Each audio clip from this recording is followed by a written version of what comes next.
This footage captures the moment law enforcement officers arrive at an Ohio home after receiving reports of a disturbance.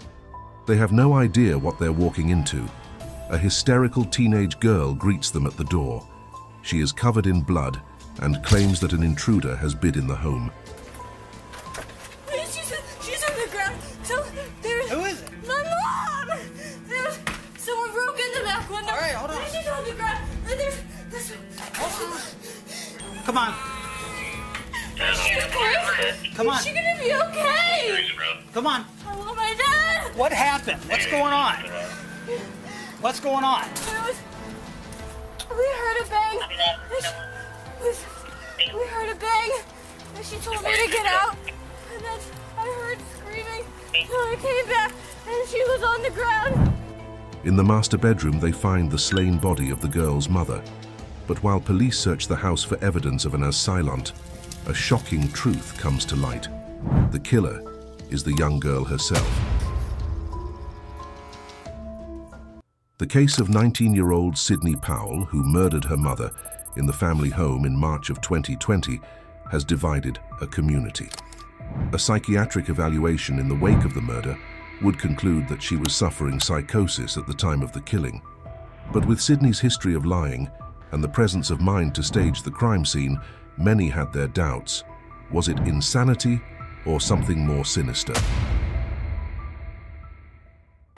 It's 11 a.m. on March the 3rd, 2020. 50-year-old Stephen Powell is at work at the family steel treading company in Akron, Ohio, when he receives a notification on his phone. Life 360, a friend tracking app, has sent an alert that his 19-year-old daughter Sydney has just arrived home. Stephen is worried. The school term hasn't finished, and Sydney is not supposed to be back for another week. What's more, earlier in that day, he received a troubling phone call from a staff member at the university who told him that Sydney was no longer enrolled. So you get a notification that Sydney's at home, correct? Yes, When you see that, you go home. correct. All right, and why did you go home? See why she was home? Okay. Did you have any concern for her at that time? Just because Mom Gigi said she wasn't enrolled, but no, I was going to go home and see why she was home so early. And did you take your phone with you when you went home? No, And why not? I just left it at work so the 360 app wouldn't show me coming home. Okay. Did you not want Sydney to be able to see that you were coming home? I would imagine that was my intent. Okay. Stephen makes the 15-minute drive back to his house, where he finds Sydney in the basement. He gently presses her on the situation at the university, but she still insists that she is enrolled at Mount Union. So she told you she was essentially still enrolled, but just having some trouble? I don't know if she used the word trouble, but you should, And again, I don't want to put words in your mouth. You tell me. and then she, What did she say? she was, I don't remember the details, but I remember she said she was still going to some of her classes with her friend Lauren. What was, when she told you this, what was your response? That we would work it out. Okay. Do you remember telling her, and I know you had a conversation with the police too, do you remember telling her that, you can't run away from your problems, you have to face them? I said we'd go through, get through this semester, and if you needed to take the summer off or we would work through it. I remember she said, all her friends have their shit together and she doesn't, and I told her, no, that's not true. Do you remember telling her, let's call the school back, get reinstated, something along those lines? And I think I said, let's call your mother. I'm sorry. I think I said, let's call your mother. Okay, and why did you say that? Brenda was better at things like that than me. And do you mean by dealing with Sydney or the college or both? Probably both. Did you stay at home? I'm sorry, do you need a minute? No, go ahead. Fine, sir. Did you stay at home until Brenda got there, or did you leave before she got home? I left before she got. Stephen calls his wife, 50-year-old Brenda Powell. Brenda is a child specialist at the Akron Children's Hospital with years of experience in dealing with emotionally charged situations. She's also incredibly close to their daughter, Sydney. Associate Dean Michelle Gaffey and Dean of Student Affairs John Fraser are between meetings when they learn that Brenda Powell is trying to get a hold of them. Brenda, they know, is the mother of a student they've recently had some trouble with, Sydney Powell. Bracing themselves for a potentially difficult conversation, they head to the office of Dean Fraser to return the call. What did you and Mr. John Fraser do once you received that voice message? So we were walking back together, and we still had some work to do from the meeting we left, and Dean Fraser said, why don't we just go to my office and make this call first? He dialed, the phone was answered, and Mrs. Powell answered. You say Mrs. Powell, is that Brenda who answered? Brenda answered, yes.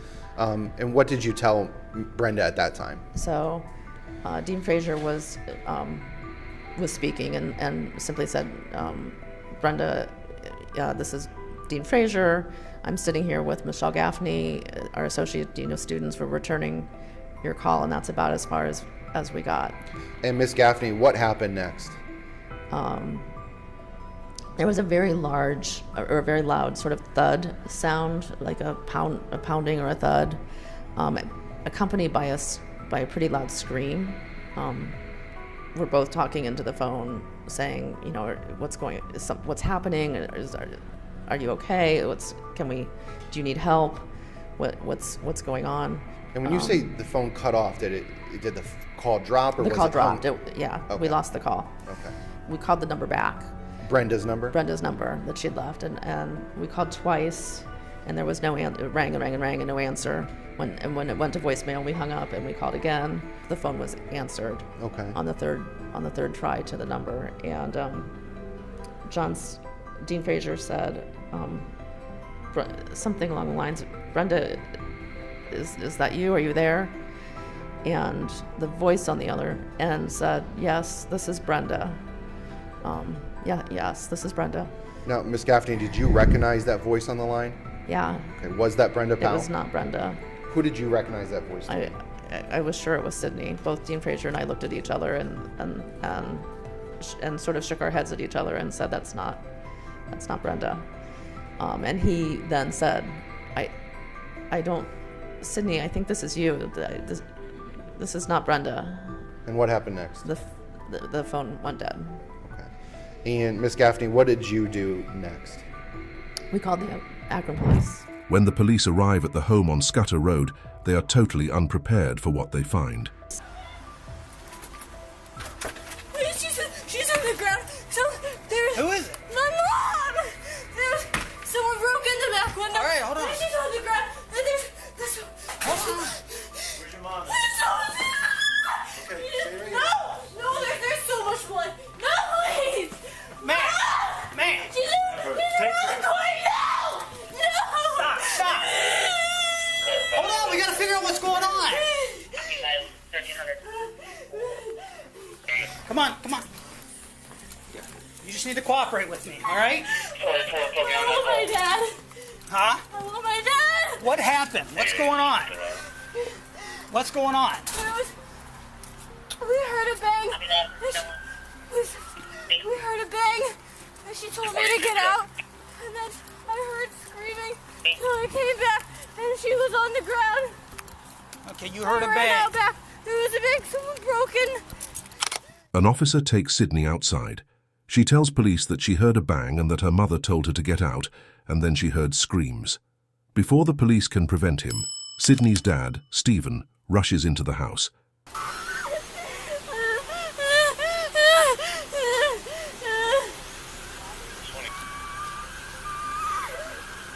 What's your name, ma'am? Sorry, what's your name again?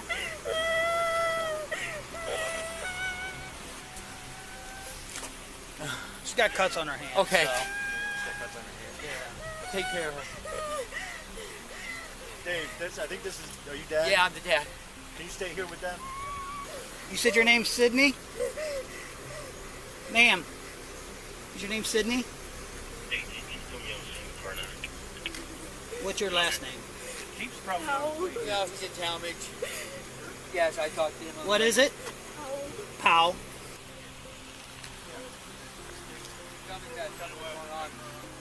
What'd you say? Oh, we don't, sir, we don't. Does she have any mental No, issues? no. She was having a little trouble at school at Mount Union, and she came back home to try and work things out. Just today is when I found it. I think she has been going to class for the last couple of weeks. So she just came home today? Yeah, today. It's like 11 o'clock. Sydney. Oh, fuck. What is going on with Sydney. this? What's going on? Huh? While he is in the process of confirming her name and date of birth, she suddenly slumps sideways and lies catatonic in the fetal position until paramedics arrive. What was she doing at the time you guys were sitting outside? I asked her name. She did give me her name, Sydney Powell. And then when I asked her for her date of birth, she fell over on her right side from the seating position. And while she was laying there, she's kind of like tapping her head on the pavement and then rubbing the ground with her left hand. And is it fair to say that Miss Powell was not answering your questions at that time? Yes. Okay. Sydney. Can you tell me what happened? Huh? Sydney.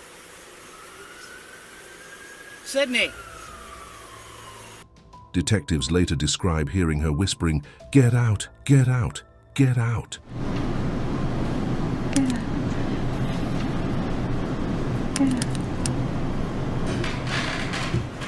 In the master bedroom of the house, officers find Brenda Powell lying on her back on the floor. She has suffered multiple blows to the head and stab wounds to the neck and arms. Next to her lies a cast iron frying pan and a steak knife. Brenda is taken by ambulance to the hospital where she was pronounced dead a short time later. Sydney is also taken to the hospital where she is treated for minor injuries. For Sydney's family, the horror of what has just unfolded is impossible to process, and it's about to get even worse. That night, police arrest Sydney Powell for the murder of her mother. Her family is shell-shocked. How could this happen? Sydney has never been violent in her life and always close to her mother. Were there signs that were missed? Growing up, Sydney had an idyllic childhood with a younger brother and two loving parents. The family enjoyed regular picnics and holidays. Spring breaks, we just hung out at home and did stuff together. Every summer, though, we'd go on a family vacation, either to Disney or the beach. Sydney is particularly close to Brenda, who is known for being a gentle, loving mother. And tell us about Sydney's relationship with Brenda. It's almost unbreakable. They really were. They were unbreakable, really close. They were really close. Did Sydney and Brenda argue? No. Did they ever have loud screaming matches? No. Did any arguments ever, did they ever get physical? No. Was that a part of who Brenda was or could be? Not in the least. Was before March 3rd violence a part of who Sydney was or could be? No. Sydney was always a sweet child. She was a lot like her mother in that she was quiet-spoken most of the time. We laughed and so forth, but she was a worrier, a little bit of a worrier, and but child worrier type things, like worrying about overrunning a bucket in the barn or something. But other than that, she was always sweet and kind. They also spent a lot of time doing puzzles together, and quiet time that they spent together. Did you ever see or hear about Sydney and Brenda fighting or arguing or talking disrespectful to each other? No, never. Sydney is a little shy unless she is with close friends. Her best friend, Lauren Curry, describes her as social, charismatic, and chatty. She is also a talented soccer player, and academically she excels. During her time at St. Vincent High School, the lowest grade she attains is a B. By the time she graduates, she has a grade point average of 3.8. One English teacher, Catherine Milligan, considers her such a model student that she elects her to mentor younger students during school retreats. So you spent a lot of time with Sydney Powell as a student in high school? I did. Can you share with the jury, what kind of student was she? She was a good student. So she had a high GPA. She cared about her grades. She did her work. She was conscientious. She was quiet. She was respectful. And had a lot of friends, and was a well-liked student, well-liked person, respected by the faculty. Was Sydney ever, to your knowledge, in trouble for fighting or arguing? No, she was not to my knowledge. Was she ever that kind of kid who was causing trouble, arguing with other students, causing drama, anything like that? No, never. But Sydney is also a perfectionist. She holds herself to impossibly high standards. Her family remembers her struggling to cope with even the smallest of mistakes. She is often anxious, and stress sometimes overwhelms her. Her teacher, Catherine Milligan, remembers an unusual episode with Sydney before a chemistry presentation. Can you tell the jury what you recall about that?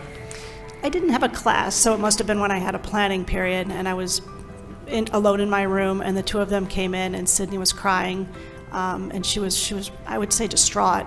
And I said, what's wrong? And she said that she had a test, or I think it was a presentation for a chemistry class. And she said, I can't see the numbers. And I said, what? What do you mean you can't see the numbers? She's like, I can't see the numbers. I can't present. I can't see what's in front of me. And I said, okay. I said, how can I help you? What do you want me to do?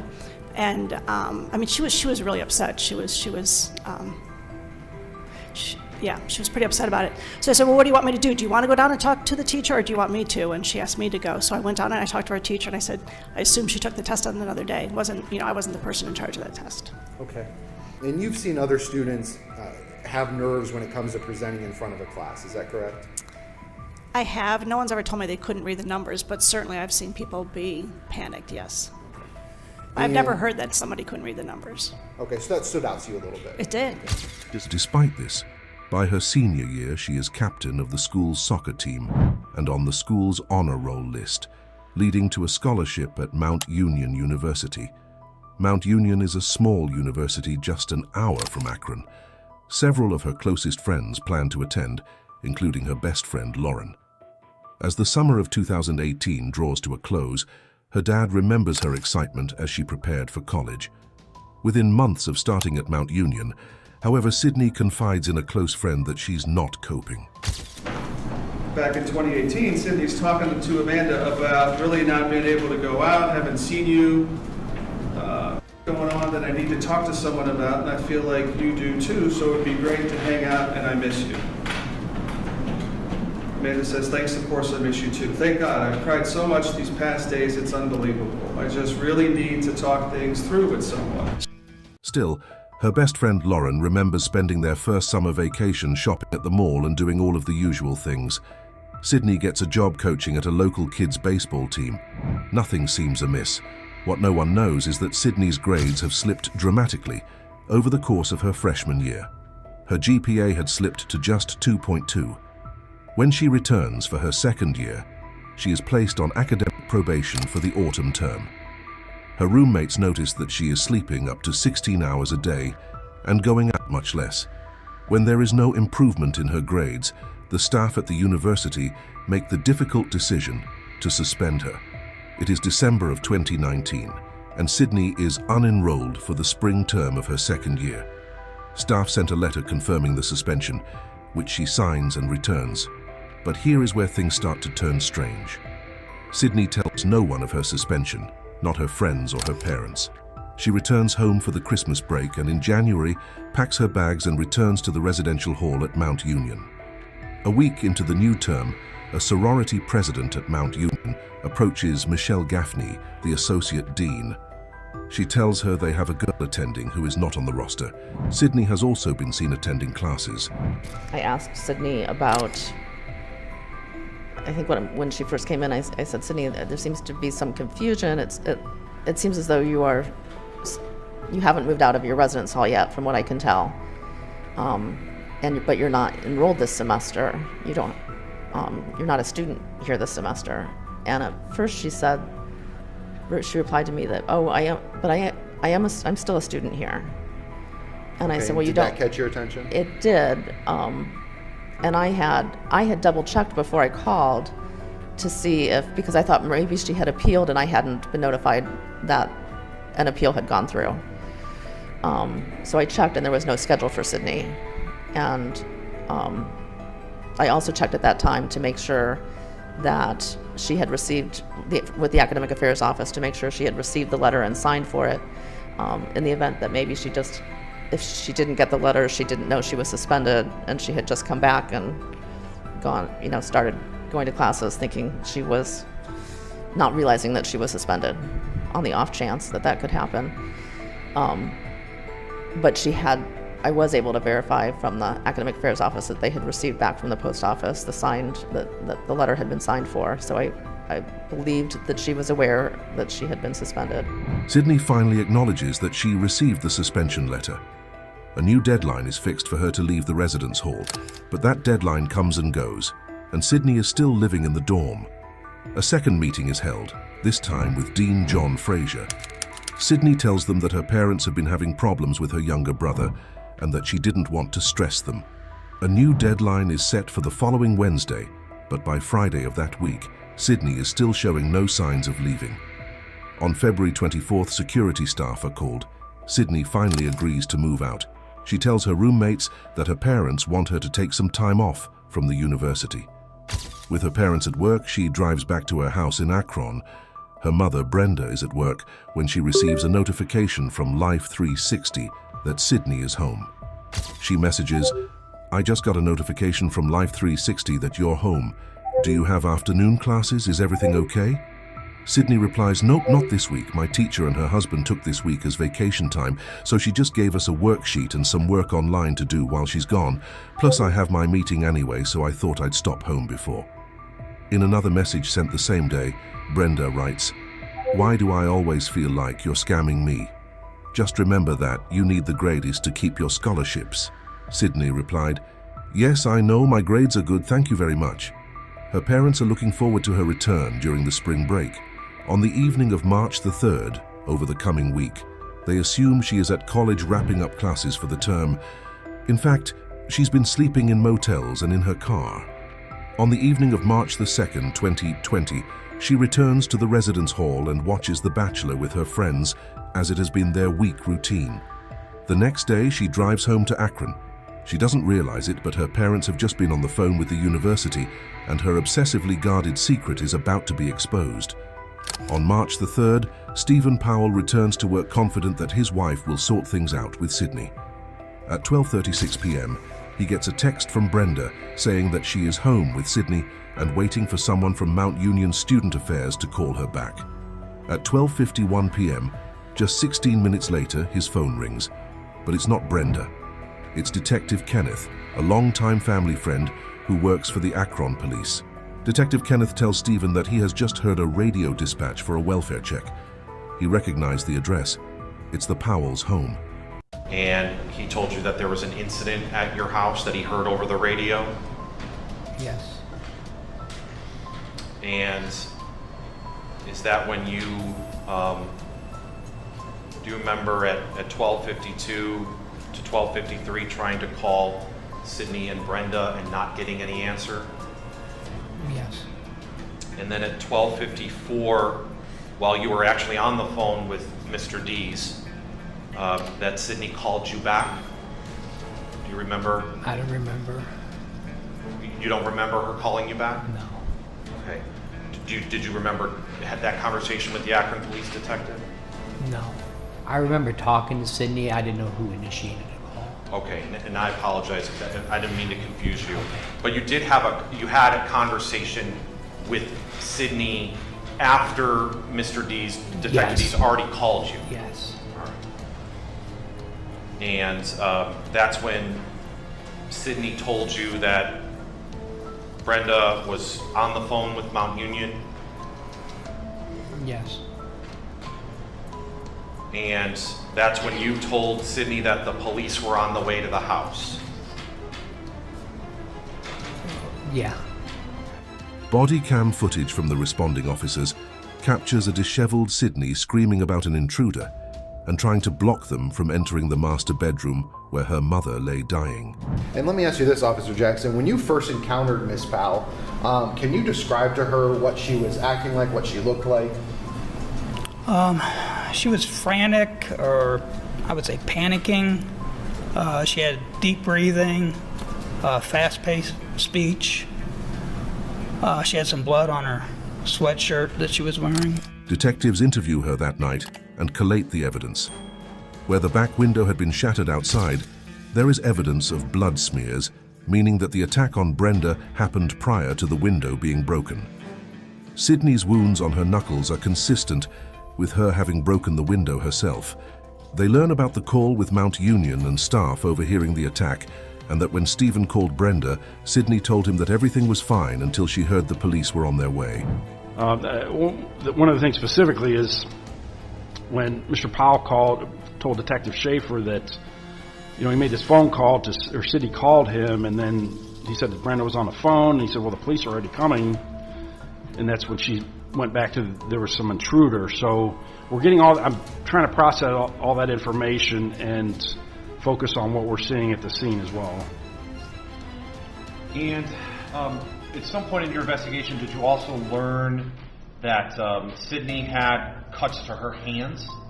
Yes, she was taken to Akron City Hospital, so Detective King and Detective Ridgway Williams responded to the hospital to try to talk to her, and they also took photographs of the actual injuries you're referring to.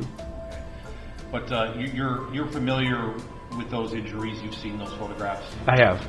And can you describe for the jury where were on her hands? Where were those cuts? They were on the outside of her hand. The evidence points in one direction, and that evening Sydney Powell is arrested and charged with the murder of her mother. Sydney is taken to a psychiatric facility for a 72-hour evaluation where she is diagnosed as suffering from a psychotic episode. She is moved to a psychiatric hospital where two psychiatrists describe her as in the throes of a first episode of schizophrenia. Dr. James Ryan evaluated Sydney in 2021. He diagnosed her with schizophrenia and a major depressive disorder. According to Rayan, Sydney was losing her grip on reality for months leading up to the attack, suffering from both visual and auditory hallucinations. She kept these symptoms secret, as well as her suspension from the university, because they were not consistent with the image that she had of herself. She had managed to conceal that, and I mean, I think the concealment, you could say it was because she was deceptive. I think that a more likely explanation is that failing was not an option in her mind. I mean, in her mind, if she failed, then she was a failure. And I think that is when some of the early manifestations of thought disorder, some of the early auditory hallucinations were manifest, but again, she didn't seek or couldn't seek help because, if you're a successful graduate student athlete at Akron St. Vincent St. Mary's, you don't do that. And it was just, it was inconsistent with her picture of herself. I think that things began to, it's kind of like a building wave, and I think the wave really began to get out of control probably in November, December of 2019. And again, I believe that it's very likely that at that point she was already, if she hadn't begun the process even earlier, probably maybe even summer of 19, certainly during the fall of 19, she began to kind of cross the line from normal self-critical thoughts to significantly disordered thoughts, to psychotic thoughts, including highly critical auditory hallucinations. You're worthless, you're a failure, you don't deserve to live, those kinds of thoughts.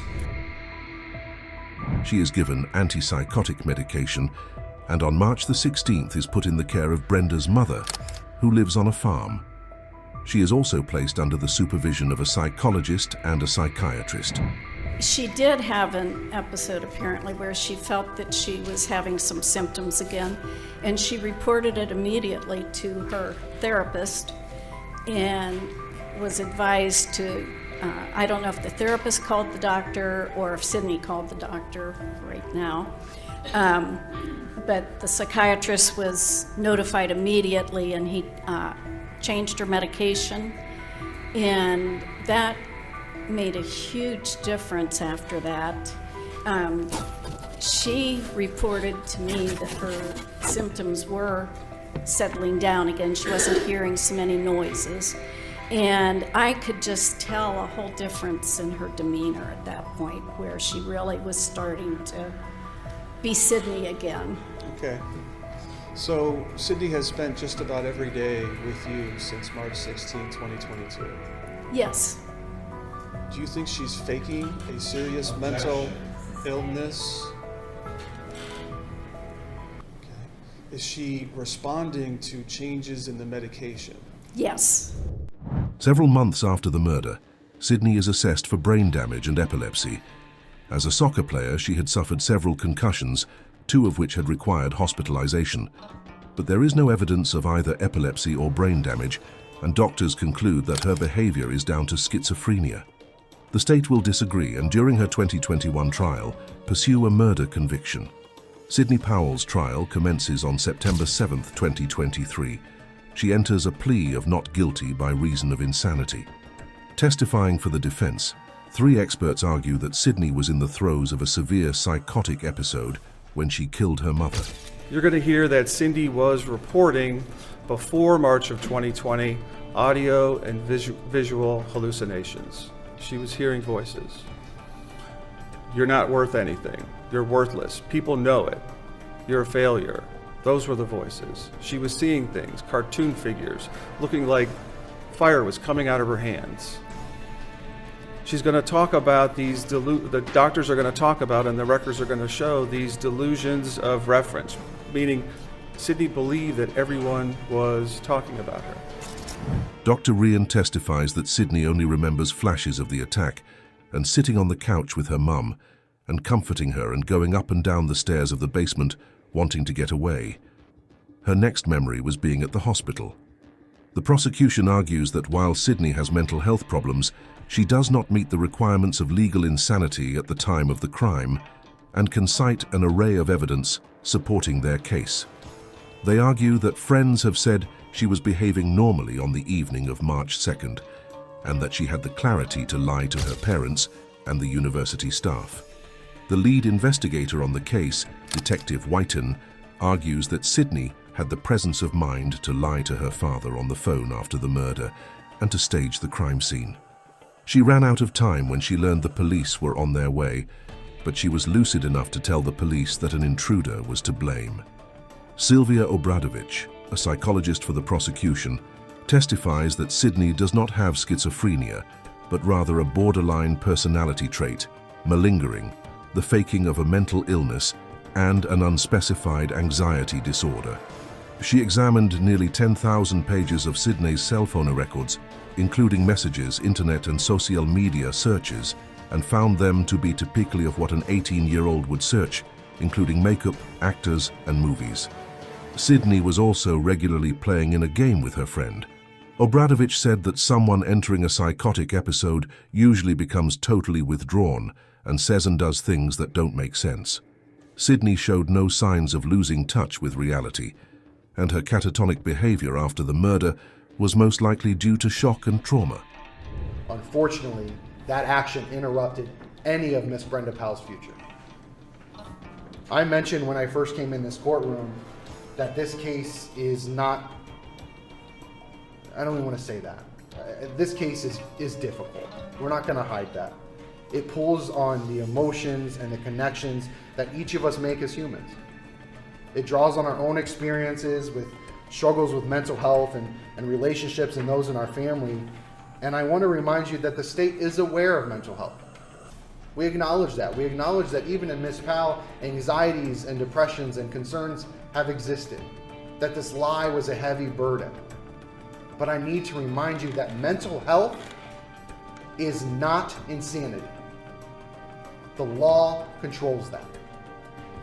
It's okay for you to recognize someone's anxiety, someone's mental health issues, even Ms. Powell's. I'm going to ask you to do that. It's okay to recognize the struggles in school and the fear of letting those down as heavy. But to relate these struggles to that of insanity, that does not line up, and it shouldn't line up. You must use the evidence that's available to you to understand what her mindset was at the time of the crime. The jury agrees on September 20th, 2023. Sydney Powell is convicted of murder, felonious assault, and tampering with evidence. She is yet to be sentenced. Verdict form number 1 as to count 1 reads, "We, the jury in this case, being duly impaneled, sworn, and affirmed, do hereby find the defendant Sydney Powell guilty of the offense of murder as charged in count 1. Verdict form number 2 reads, "We, the jury in this case, being duly impaneled, sworn, and affirmed, do hereby find the defendant Sydney Powell guilty of the offense of murder as charged in count 2.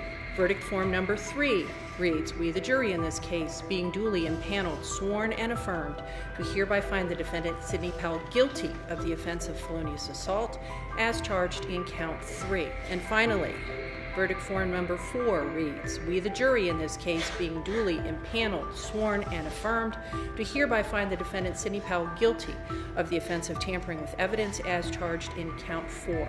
Do you agree that Sydney was sane at the time of the murder? Let us know in the comments below. If you found this case compelling, don't forget to like the video, subscribe to the channel, and hit the notification bell in order to stay up to date each time we reveal a new shocking case.